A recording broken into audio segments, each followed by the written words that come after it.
مولانا فضل الرحمان صاحب کو آپ نے دیکھا ہوگا ایک سیکیورٹی ایڈوائزری آئی ہے اور اس میں ان کو کہا گیا ہے کہ آپ کے ساتھ یہ مسائل ہو سکتے ہیں، تو ذرا آپ اپنے آپ کو اور اپنی جو اٹھنا بیٹھنا چلنا پھرنا لوگوں کا آنا جانا محدود کر لیں.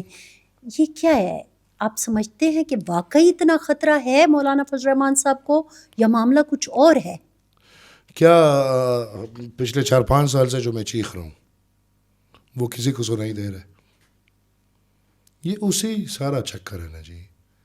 امریکہ نے فیصلہ کر لیا اور وہ فیصلہ یہ تھا کہ افغانستان کا رجیم چینج کرنا ہے.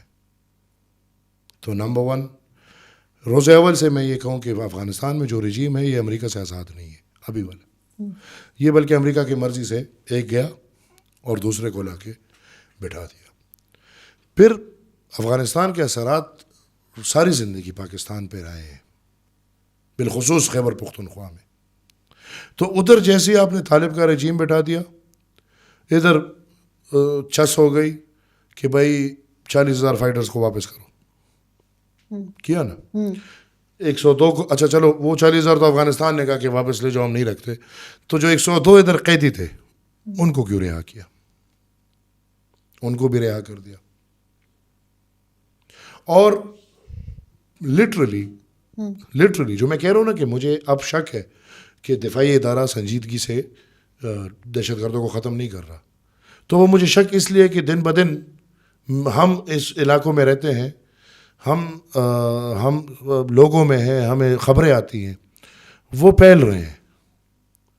کلومیٹر کے فاصلے میں فوجی اور طالب کی چیک پوسٹ ہیں، آج بھی ہیں پختونخوا میں.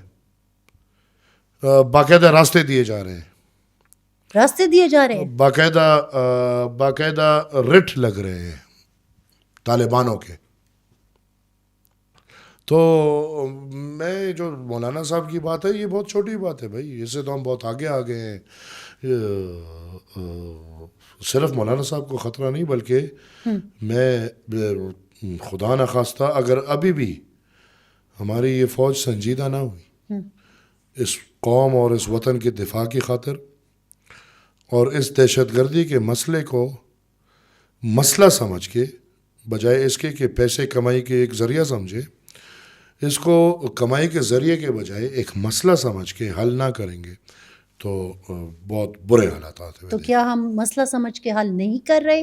حالانکہ ہمیں تو اپنے دفاعی ادارے بہت فوکس نظر آتے ہیں، ہر روز وہ سپیچ بھی کر رہے ہوتے ہیں. الحمدللہ ہمیں بڑے فوکس نظر آ رہے ہیں پیسہ کمانے میں، دہشت گردی کے خاتمے میں نہیں. ختم کریں. گھوڑا گھاس سے دوستی کرے گا تو کھائے گا کیا؟ And of the story. مولانا فضل الرحمان اور کچھ اپوزیشن لیڈرز نے مل کے ایک گرینڈ اپوزیشن الائنس بنانے کا بھی اعلان کیا ہے اور اس میں کہا جا رہا ہے کہ کچھ موڈیلٹیز کہیں ٹی او آرز کہیں وہ بنائے جا رہے ہیں. اس کے بعد ابھی رمضان چونکہ شروع ہونے والا ہے تو پھر عید کے بعد سے ایک مطلب ایک فل فلیج آپ کو نظر آ جائے گا کہ گرینڈ اپوزیشن الائنس کھڑا ہو جائے گا اور وہ اپنی جدوجہد کا آغاز کر دے گا. اعتماد ہے کس پر؟ آپس میں. ان سیاستدانوں کو بڑا فقدان ہے جی بی بڑا فقدان ہے. نمبر 1 جو اندر ہے وہ تو میرے خیال میں ایک قدم اعتماد کے قابل نہیں ہے، وہ تو مشہور ہے یو ٹرنس پہ، وہ تو مشہور ہے ڈیلنگ پہ. اور اگر اس کو آج کوئی بیٹا بنانے کو تیار ہو تو وہ تو گھوم رہے ہوتے ہیں کہ کب ابو ملے اور ہمیں گود لیں اور ہمیں حکومت دے. نہیں خیر اب ایسی سچویشن نہیں ہے. آر یو شور؟ انہوں نے جو اپنے خط لکھے ہیں 3 ان میں واضح طور پر انہوں نے ان کو بتایا ہے کہ جناب آپ کی لائن یہی ہے، آپ واپس. یہ وہی بندہ تھا نا جو حکومت آنے سے پہلے کہتا تھا کہ 5,000 لوگ نکل آئیں تو جرنیلوں کی پتلونیں گیلی ہو جاتی ہیں اور وہ پھر حکومت میں ایک تھپڑ کی مار. کچھ بھی نہیں. دیکھیں میں انسان کو، ہمارے پشتوں میں کہتے ہیں یہ ہیلز، آپ انسان کو ہیلز سے پہچانو پھر آپ کو اس کی سمجھ آ جائے گی. یہ جینز وہ نہیں ہے، یہ ایسے نہیں ہو سکتا کہ بس ہو گیا. یہ کارخانے کا بنا ہوا بندہ ہے, اس کی پوری سیاست انہوں نے چلائی ہے. اور اگر آج بھی کوئی اشارے سے بھی اس کو کہتا ہے کہ بس چلو ٹھیک ہے, تو یہ تیار ہے. کیوں آپ اس پہ دھوکہ کھا رہی ہے؟ دوسری طرف میں نے اصل میں خط پڑھے ہیں نا, خط اس سے بہتر ہے کوئی لیلا مجنو والے خط پڑھ لیں. دوسری طرف وہ جس کو بھیج رہے وہ نہیں دیکھنا چاہ رہا اور آپ پڑھ رہے ہیں قسم سے. دوسری طرف دیکھ لیں, نہیں وہ تو سوشل میڈیا پر پڑھے ہیں نا, وہ بھیجنا چاہ رہا اور نہ بھیجنا چاہ تو رہا, جس کے لیے ہے خط وہ نہیں, وہ کہہ رہے میں نہیں پڑھ رہا. تو ہمیں تو پڑھنا ہے نا. اور جس کے لیے خط نہیں ہے وہ پیچھے پڑے ہوئے ہیں خط میں کہ خط میں کیا ہے, خط میں کیا ہے, کوئی لیلا مجنو ہے کہ پتہ نہیں کیا ہے. نہیں میں تو ایز اے جرنلسٹ ان کے ایک ایک لفظ تو کو میں نے پڑھتی چھوڑا, ہوں نا. میں نے کہا نا اس پہ ٹائم نہیں ضائع کریں, اس سے بہتر ہے کہ لیلا مجنو والے خط پڑھ لیں. اس خط کی کوئی اہمیت نہیں ہے, کوئی ویلیو نہیں ہے. ابھی کیا خط بھیج رہے ہیں, میرے خیال میں ان کو حوصلہ کر کے, وہ جس طرح لوگوں کو کہتے تھے کہ آپ نے گھبرانا نہیں ہے, تو ان کو حوصلہ کر کے اب گھبرانا نہیں ہے. اور اب تو وقت الٹا ہے, تو جب الٹا وقت ہے تو ہمت کریں. اب سال نہیں, اس میں 6 سال لگ سکتے ہیں, 10 سال لگ سکتے ہیں. میرے پردادا 39 سال قید و بند رہے ہیں. نہ توشہ خانہ تھا, نہ کوئی سرکاری عہدہ تھا, نہ کچھ تھا, کچھ بھی نہیں تھا.